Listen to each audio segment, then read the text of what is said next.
At my sister's wedding, she publicly mocked me. Then her groom silenced the whole room. That moment still lives in my mind, like a scar you forget is there until someone brushes against it. I hadn't planned to cry that day. I hadn't planned to be noticed at all. I wore a navy dress I bought secondhand online, the one that looked formal enough to blend into the background, but simple enough not to invite comment.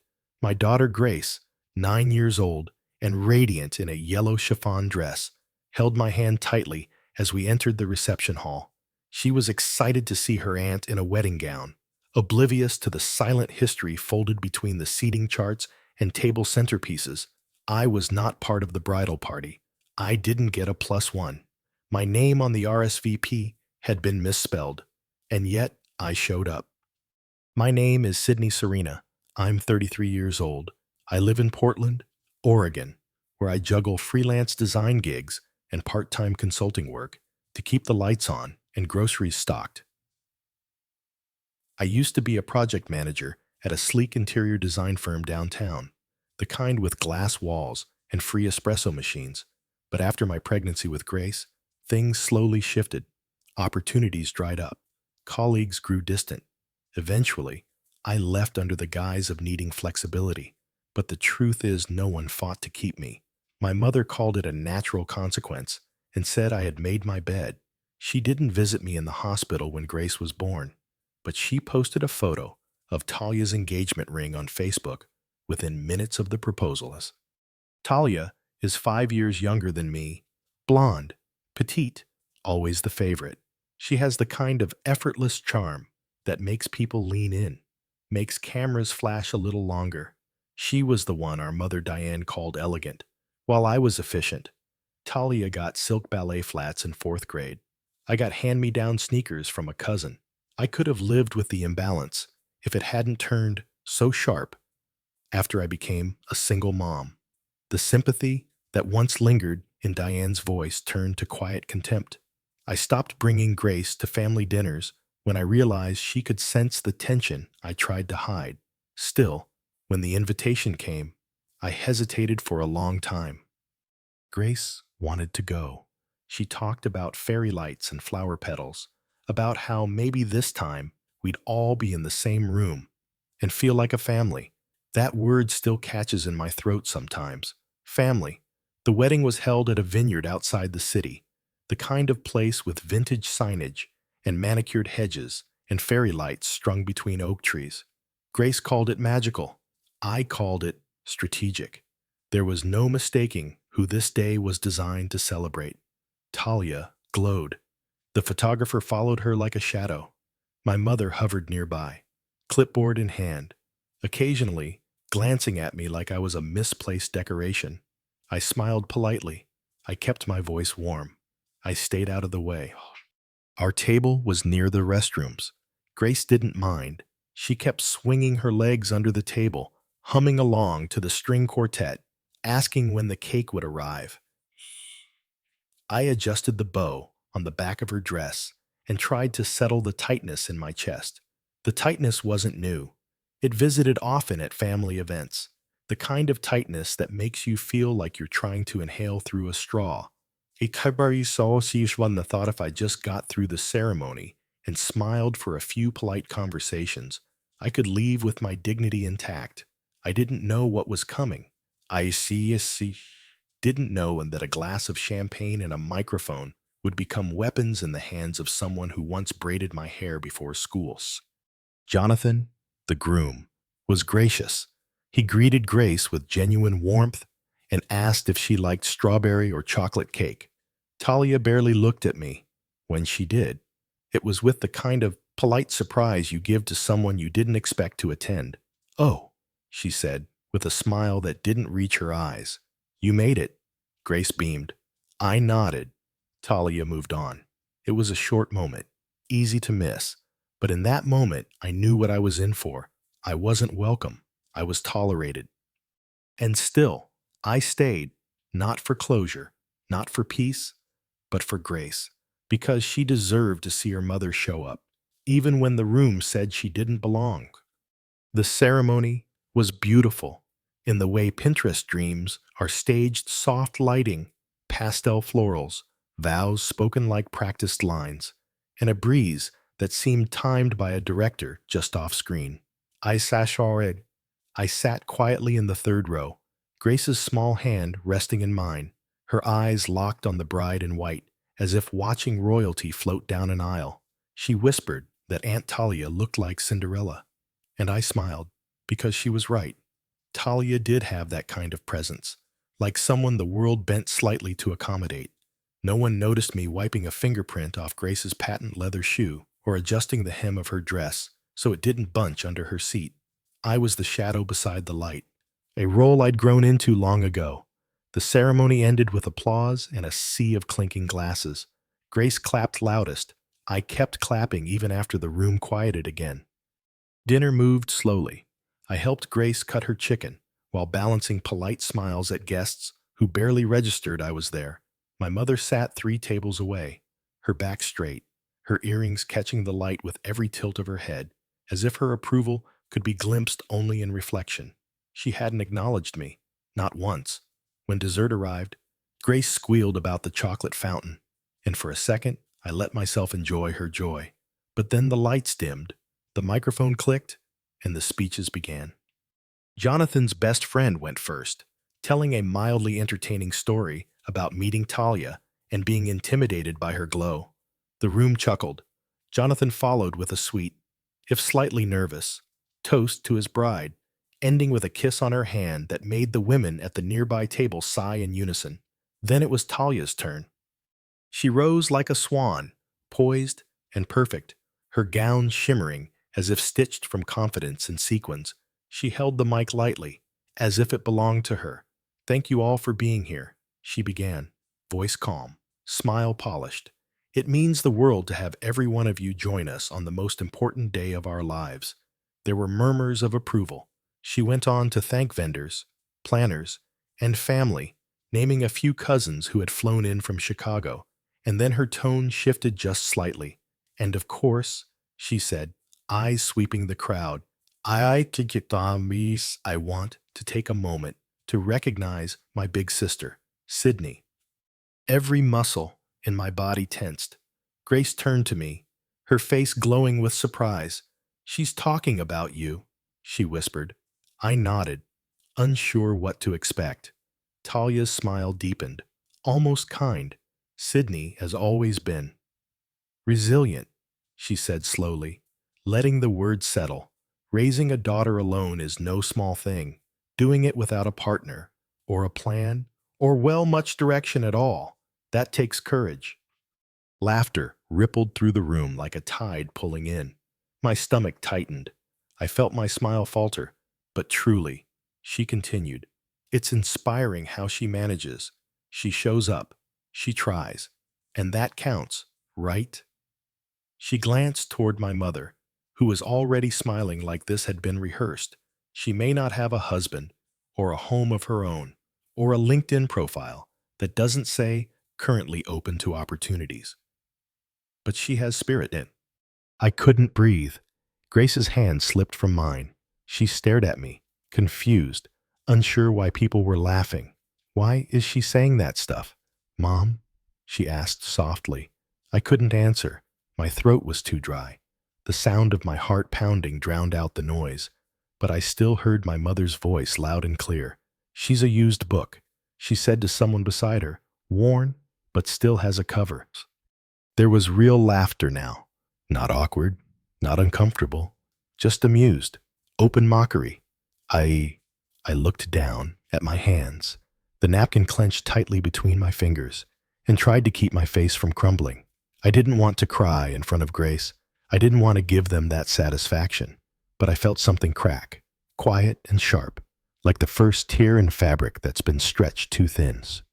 I searched the crowd for a single kind face, but no one met my eyes, even my Uncle Marty, who once told me I reminded him of my father when I was little, stared fixedly at his wine glass.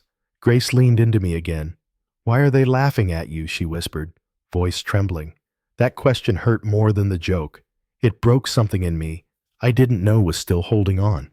I could have handled the humiliation.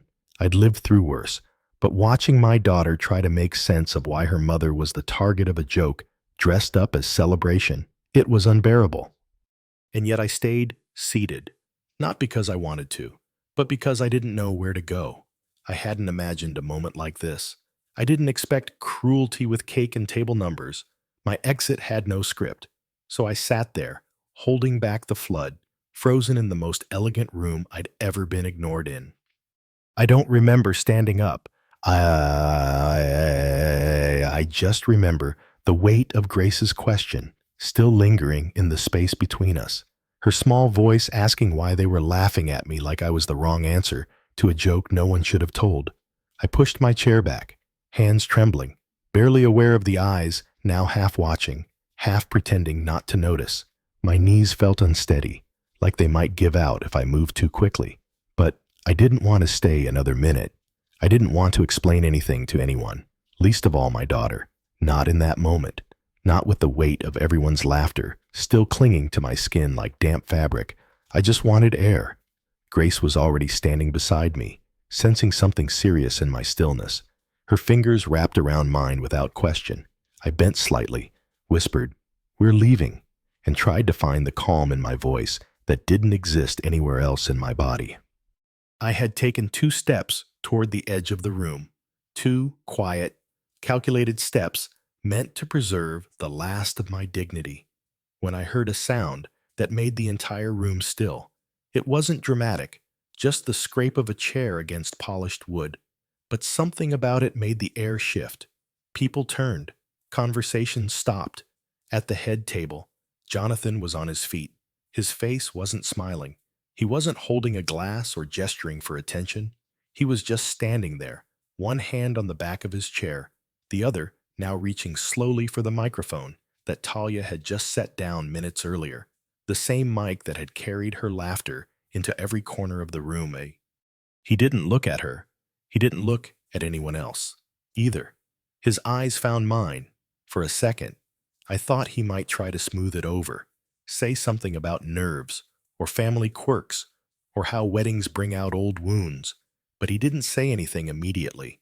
He just stood there, silent, and in that stillness, the weight of the room shifted. Even the DJ near the back stopped fiddling with the playlist and looked up. Grace squeezed my hand tighter. I didn't move. Then he spoke, voice steady, but deeper now, like someone not performing, not placating. "Sydney, don't go," he said, 3 simple words, but they landed like thunder. People twisted in their seats. My mother narrowed her eyes. Talia's expression changed from smug to confused, then to something harder to read. I didn't respond. I didn't trust myself to. I thought if I tried to speak, my voice would crack, and I wouldn't get it back. Jonathan stepped out from behind the table slowly, deliberately, like each step carried weight. "I come out. Can't pretend what just happened was okay," he said, louder now, his voice carrying over the centerpieces and clinking silverware. "I won't sit here and let cruelty masquerade as comedy." No one laughed. Not anymore. He stopped about 10 feet from where I stood. Grace was staring up at him, like he was someone out of a different stories. "I've heard a lot about family over the past year," Jonathan continued, now facing the crowd, "about loyalty, about tradition, about showing up. But what I saw just now wasn't love. It wasn't support. It wasn't family. I could see the discomfort ripple through the tables. Some guests shifted in their seats. Others looked down at their plates or their phones. My mother didn't blink. Talia stared at him, frozen, her perfectly arranged posture beginning to crack. He turned to her, not harshly, but with something sharper than anger disappointment. "You mocked your sister," he said quietly. "In front of everyone. You made her child listen to it. And worse, you thought it was clever." Talia opened her mouth to speak, but no sound came out. Jonathan didn't wait. He turned back to the guests. "Sydney didn't ask for this. She didn't ask for pity or applause. She showed up. She sat in the back. She smiled. And you laughed at her." His voice didn't rise, but it deepened, grounded in something no toast or wedding speech could fake. If this is what family means here, if this is the tradition I'm marrying into, then maybe I need to think about the kind of man I want to be.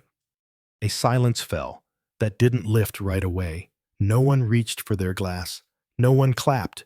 It was the kind of silence that doesn't end until someone breathes again. I didn't know what to do.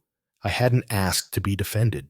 I hadn't expected it, not from anyone, least of all the groom who hadn't spoken more than 3 sentences to me in the past year. But here he was, saying what I never could have without being labeled bitter or dramatic. And then he looked down at Grace, who was still staring at him like he was made of something steadier than the rest of the room. He smiled gently and said, "Your mom's the strongest person here. Don't forget that." Grace blinked slowly, the corners of her mouth twitching, like she wasn't sure if she should smile or cry. I felt something shift inside me, something small and quiet, like a door opening inward. And Jonathan placed the microphone back on the table, nodded once at me, and walked out of the reception hall. No one followed him. For a long moment after Jonathan left the room, no one moved. It felt like the temperature had dropped, like the sound had been sucked out through a hidden vent in the ceiling. All the eyes that had laughed so easily just minutes ago were now darting across the room, searching for cues, for someone to make the next move. No one did. I stood there, still holding Grace's hand, my body frozen in a way that didn't feel like fear anymore. It felt like clarity, the kind that follows a storm, when everything is broken, but the air is honest. Grace looked up at me and whispered, "Are we still leaving?" I nodded. "Yes, baby. We're going home." I turned toward the exit, not rushing, not hiding, just moving through the center of that beautiful, tense room, like someone who had finally stopped apologizing for existing. The heels of my shoes echoed softly against the floor, and with every step, I felt the weight of old expectations slip from my shoulders. People moved aside without speaking. Some looked down. A few looked like they wanted to say something, but couldn't find the right words. It didn't matter. I wasn't walking out for them. I was walking out for Grace, for myself. Halfway to the door, I heard my name, not sharply, not accusingly, just quiet, hesitant. "Sydney." I turned. Grandpa Marty was standing near his table, eyes rimmed with something I hadn't seen in years. Remorse? His shoulders looked smaller than I remembered. He walked toward me slowly and said, "I'm sorry. I should have spoken up years ago." I didn't answer, not because I didn't care, but because I finally understood that silence doesn't always come from cruelty. Sometimes it comes from weakness, and I had no room left to carry other people's guilt. Outside, the air was cooler than expected. Grace exhaled deeply, like her body had been holding something she didn't even recognize. I helped her into her jacket, then stood still for a second, just letting the night settle around us. The sky above was full of stars, perfectly spaced, perfectly still. It didn't feel like victory, not exactly. It felt like release. We didn't talk much on the drive home. Grace rested her head against the window, humming quietly to herself, while I kept both hands steady on the wheel. The radio stayed off. I didn't need noise. I needed the silence to keep unfolding. It wasn't until I tucked Grace into bed, smoothing her hair back and whispering goodnight, that I realized I hadn't cried. I'd expected the tears to come the moment I stepped away from that room, but they hadn't. I didn't feel hollow. I didn't feel broken. I just felt still. The next morning, I woke to 7 missed calls and a handful of texts from numbers I didn't recognize. Most of them were short.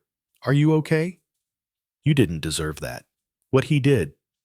That was something. I didn't reply. I didn't know how. My hands moved on autopilot making coffee, packing Grace's lunch, folding her hoodie into her backpack like any other Monday morning. She was unusually quiet as she tied her shoes, then looked up and asked, "Is the wedding over?" I paused. Yes, I think it ended exactly how it needed to. Later that afternoon, a friend from work forwarded me a video link. Someone had recorded Jonathan's speech. It was already on Facebook and being reshared faster than I could comprehend. I hesitated before watching. Then I hit play. There it was, pixelated and shaky, but his voice came through clear, calm, firm. There I was too, standing still beside Grace, caught mid-exit. The comments below scrolled endlessly. This is what real men do. She's the only one who held her dignity. That little girl will never forget that moment. I didn't cry. I didn't smile either. I just sat there, hands in my lap, feeling something inside me finally exhales.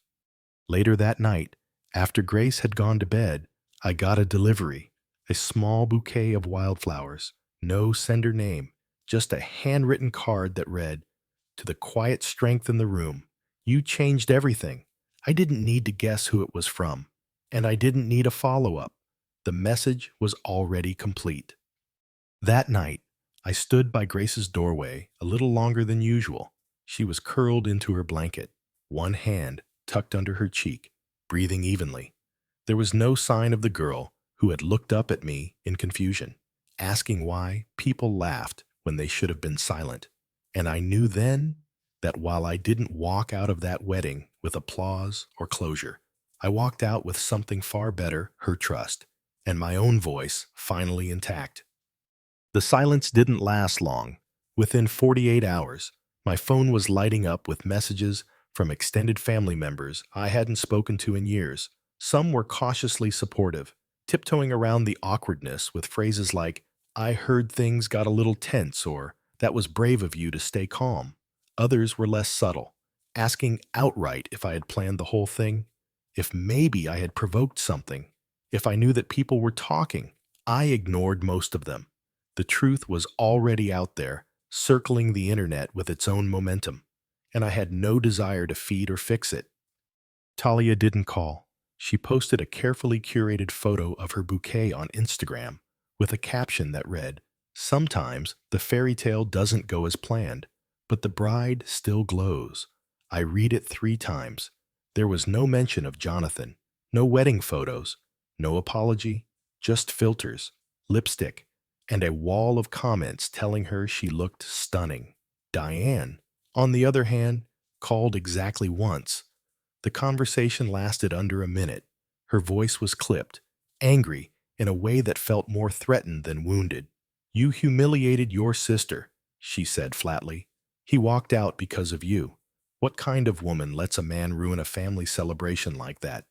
I waited until she finished, then answered in a tone I didn't recognize as mine. "I didn't ruin anything, Mom. I just didn't laugh." Then I ended the call. I thought I'd feel triumphant after saying that, but I didn't. I didn't feel powerful or vindicated. I just felt still. Maybe that was better. For most of my life, I'd been caught in the pendulum swing between trying to earn their love and trying to outrun their judgment. Now, I was doing neither. I wasn't playing their game. I wasn't playing at all.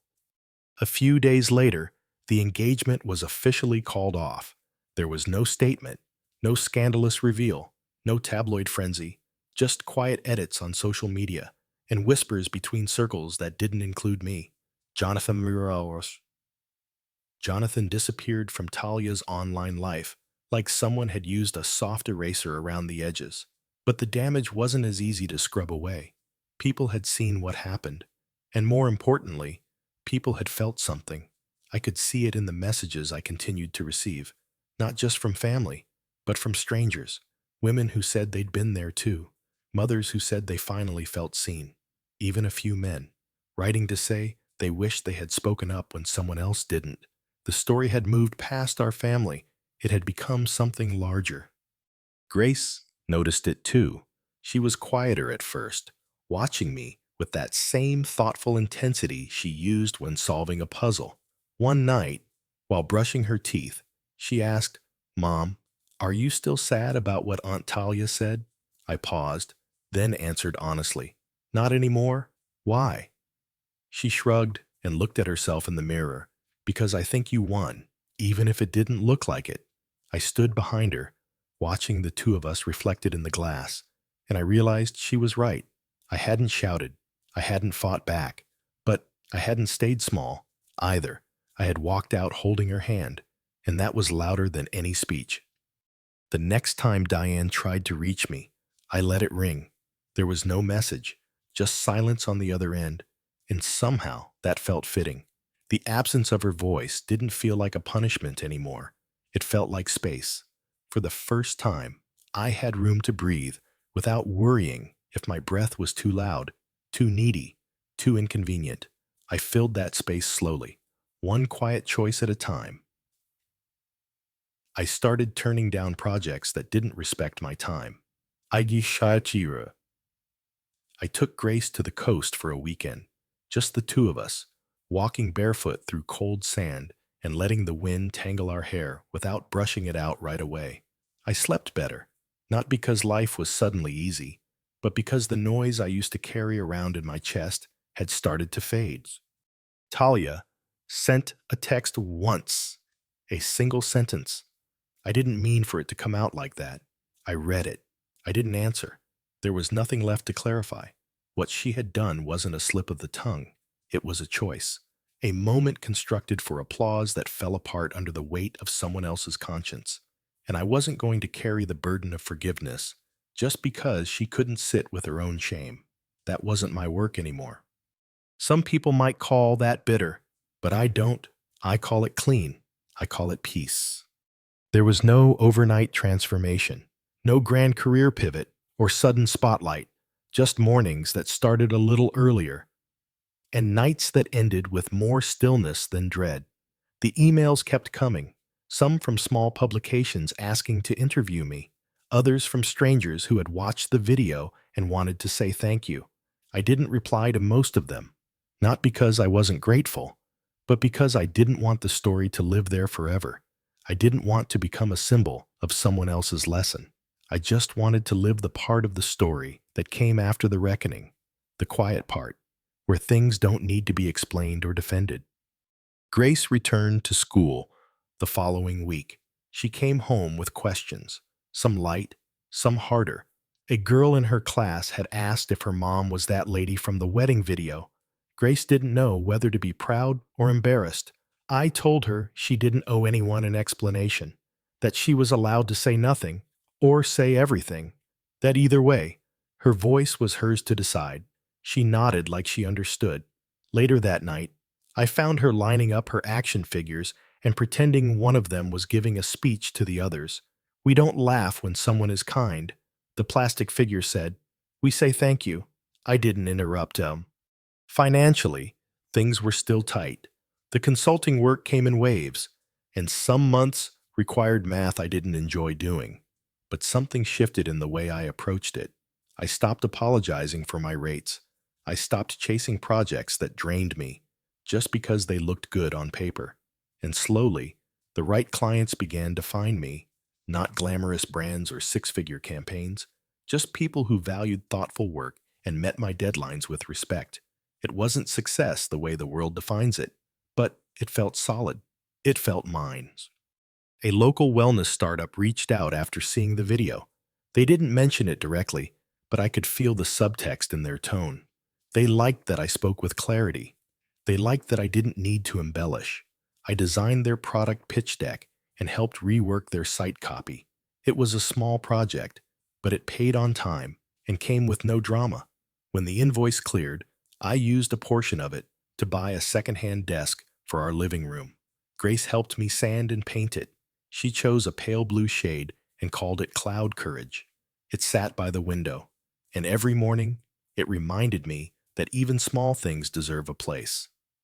Diane didn't reach out again, not directly, but word reached me through a cousin that she had been fielding questions from her friends, trying to explain what had happened without looking like she had lost control of her own family. Apparently, she said Jonathan had a history of emotional swings and that he had misread Talia's humor. She painted herself as blindsided. I didn't correct her. I didn't need to. Let her perform the version of motherhood she thought people still wanted to believe in. I had stopped auditioning for that role long ago. Talia, as far as I could tell, leaned harder into her curated life. The photos returned: spa days, coffee cups, yoga mats, captions full of self-love and healing. I didn't roll my eyes. I didn't scoff. I just scrolled past. Maybe that was her way of coping. Or maybe it was just survival through curation. Either way, it wasn't mine to diagnose, and I had no interest in measuring her silence against my growth. We were no longer walking parallel paths. She had hers, I had mine. Some nights, Grace still asked about the wedding, not directly, but in fragments. Do you think he really meant it? She'd ask, meaning Jonathan. I told her yes, because I believed it. I hadn't seen performance in his eyes that night. I had seen someone who finally reached the limit of what he could pretend not to see. That mattered, not because he stood up, but because he didn't have to. And still, he did. I started journaling again, not long entries, just observations.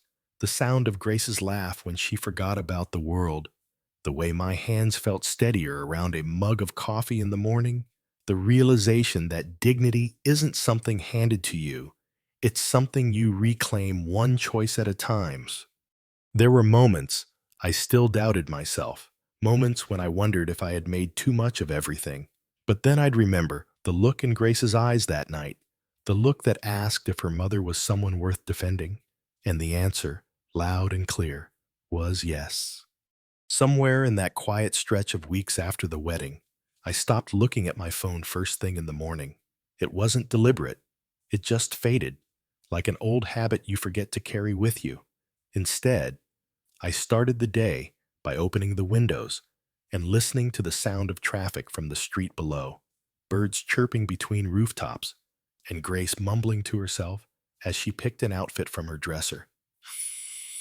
I found small comfort in the mundane, in the steady rhythm of our life without theatrics or performance. I used to carry a constant ache that pulsed beneath everything I did, like a background hum asking when I'd finally be enough for them. I didn't notice exactly when it stopped, but one morning, while folding laundry, I realized I hadn't thought about pleasing my mother in over a week, and I hadn't heard from Talia since her short message. No apology, no real conversation, just a vague statement meant to soften a blade that had already been buried too deep. But the interesting part was, I didn't need more. I used to rehearse what I would say if she ever came to me honestly. I imagined monologues, raw and cutting, full of everything I'd bottled up for years. But now, with distance, those speeches felt unnecessary. What would I even be trying to prove that I deserved better? I already knew that she should feel bad if she didn't already. No sentence of mine would change that. Diane stayed silent. I'd been erased from her narrative before, but this time it was intentional.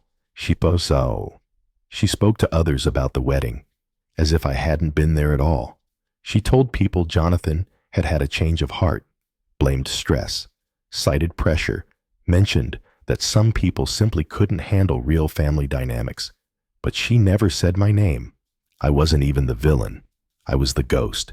That used to wound me more than anger or insult ever could. But something had shifted. Being invisible in her story no longer made me disappear from my own. It just confirmed what I'd suspected for a long time. Her version of motherhood had conditions I was never going to meet. One evening, while Grace and I were putting together a jigsaw puzzle we'd found at a thrift store, she asked me if I missed my sister. I paused, considering how much to give her. Children sense more than we admit. I think I miss the idea of her, I said carefully. The version of her I hoped she might become. Grace nodded like she understood, even if she didn't fully. Then she said something that stayed with me. Sometimes people can't grow if they're too busy trying to look perfect. I didn't ask where she'd heard it. Maybe a show, maybe a book, or maybe she just saw it in the people around her.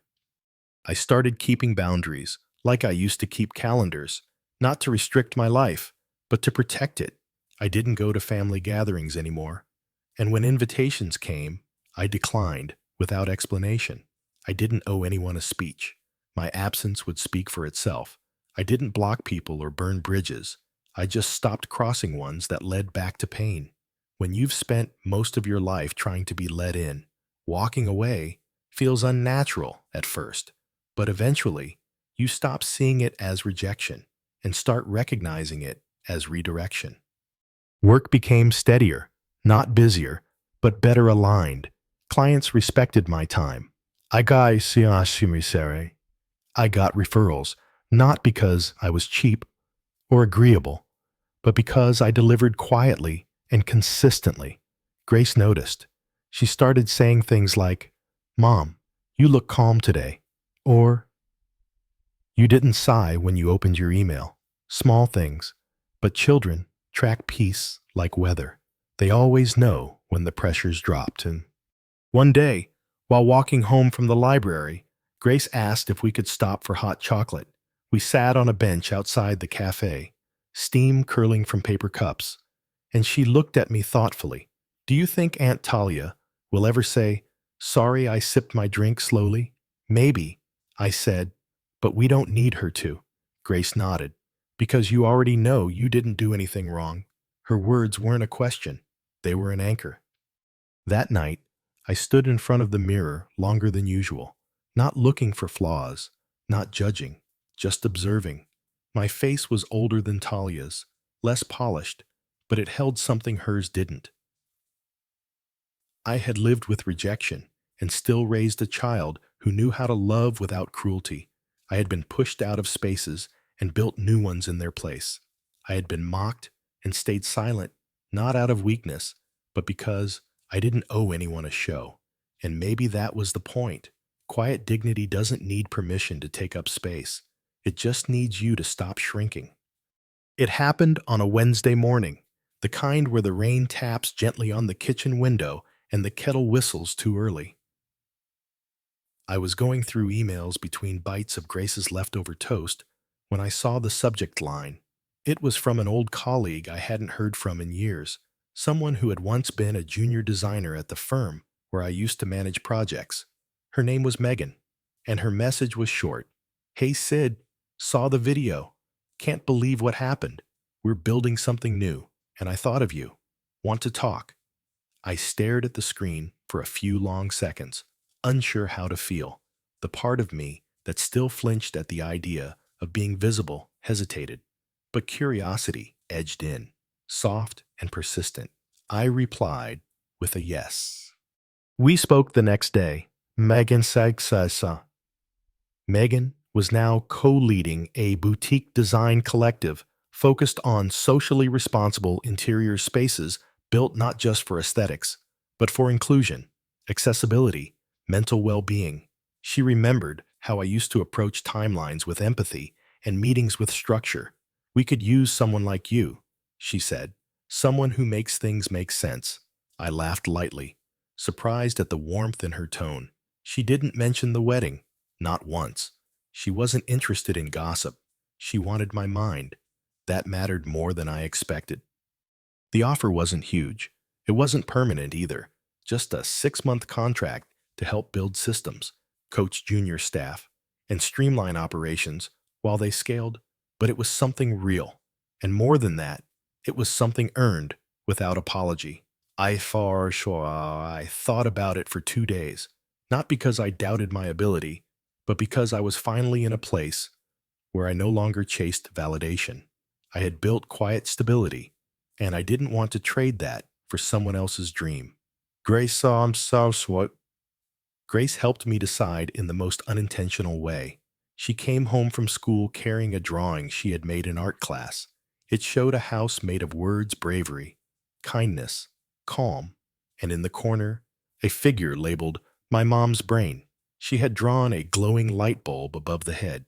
When I asked why, she said, "Because you fix things." I emailed Megan the next morning and said yes, not for the old version of me who wanted to prove herself, but for the new one who had nothing to prove and still chose to try. The first few weeks were rough. I hadn't worn real office clothes in almost 2 years, and I had forgotten how it felt to lead a meeting where people expected answers. But slowly, I eased in. My voice, once buried under years of subtle dismissal, found its way back into the room. I wasn't the loudest. I didn't need to be. But when I spoke, people listened, not out of obligation, but out of respect. Grace adjusted too. We shifted bedtime slightly and added a weekend pancake rule that made her feel like she still had me on her terms. She asked about my meetings, gave me pep talks in the car, and once drew me a business card that read, Sydney Serena, peaceful boss lady. I taped it above my desk. Diane must have heard through the family channels. A cousin texted me saying my mother had made a comment at brunch that some people just can't stay quiet, even when it's best for the family. I didn't react. I didn't even flinch. There was a time when those words would have made me question myself. Now, they sounded like someone speaking from behind glass, muffled, irrelevant. She had no place in the new rooms I was entering in. Talia remained quiet. There were no new engagement updates, no attempts at reconciliation. Her social media presence slowly returned to curated brunch photos and minimalist quotes about growth. I watched from a distance, no longer out of habit, but from a strange mix of detachment and curiosity. Maybe she would change, maybe not. Either way, it was no longer tied to my healing. The contract role stretched into longer conversations. Megan hinted at bringing me on in a more permanent capacity. You make people feel calm, she said in one call, even when everything's on fire. I took that as a better compliment than any award I'd ever earned. I still had nights where I doubted myself, still had mornings where I wasn't sure if I was moving forward or just in circles. But then I'd open Grace's lunchbox and find a sticky note she'd slipped in. One that read, You got this, Mom. And I knew I wasn't standing still. I was building something again, this time with fewer cracks in the foundation. It had been just over 4 months since the wedding that never finished when I saw him again. I was picking up a coffee order from a small cafe near the design studio, hair pulled into a loose knot, phone buzzing in my coat pocket with calendar reminders. Grace had forgotten her library books at home that morning, so I was already running 10 minutes behind. I was halfway out the door, balancing 2 drinks and a paper bag of muffins, when a familiar voice said my name quietly, Sydney. I turned. Jonathan stood near the window, holding a takeaway cup and a half-read paperback in his other hand. He looked different, not disheveled, not unwell, just quieter, like someone who had been through a fire and come out carrying only what mattered. I nodded once. Hi. Neither of us moved right away. The barista was calling someone's name behind me, but the air between us had thickened with something quieter than tension. It wasn't discomfort. It was recognition. He motioned toward an empty table by the corner window. Do you have 5 minutes? I hesitated. Part of me didn't want to reopen anything. The other part knew that not every conversation had to end in apology or closure to be necessary. I sat down. He didn't launch into a speech. He didn't try to explain the past or soften what had happened. He just looked at me like someone who knew what it cost to tell the truth out loud. I never got to ask if you were okay, he said finally. I shrugged lightly, not dismissing the question, but not needing it either. I was. Eventually, he nodded. I figured. You didn't need saving. But I couldn't sit there. I just couldn't. His voice cracked slightly on the last word, not in weakness, but in memory. I studied him for a moment. He looked like a man who had stopped trying to be impressive. There was a freedom in that. I didn't expect anyone to stand up, I said quietly. I think that's what made it matter. He looked down at his cup, then back at me. It mattered to me too, not just because of what she said, but because I knew if I stayed quiet, I'd never come back from that version of myself. Wow, somehow. I understood that more than he realized. Sometimes the moment that shifts you isn't the explosion, it's the choice not to walk past it. He leaned back slightly, expression thoughtful. Afterward, people told me I overreacted, that I should have let it go, that family jokes aren't meant to be taken seriously. He shook his head. But I've been sitting with this for months, and I still don't regret it. I smiled faintly, the kind that carries both gratitude and distance. You shouldn't. There was a pause, a long one. He took a sip of coffee and stared out the window, as if searching for a version of the world that didn't require explanations. I just wanted you to know, he said finally. I didn't do it for a show. I did it because I saw something no one else in that room seemed to notice. I waited. What's that? I asked. He looked at me then, steady and unblinking, that Grace was watching. The silence after that wasn't heavy. It was full, like something sacred had been handed over and didn't need to be spoken again. I stood up first, brushing crumbs off my coat. She remembers. I said, she asks about you sometimes. He smiled at that. Tell her I said she's braver than most adults I know. I nodded. I will. We didn't hug. We didn't promise to keep in touch. There were no sentimental goodbyes, just a shared glance. The kind you only give someone who helped you see yourself more clearly without trying to become your hero.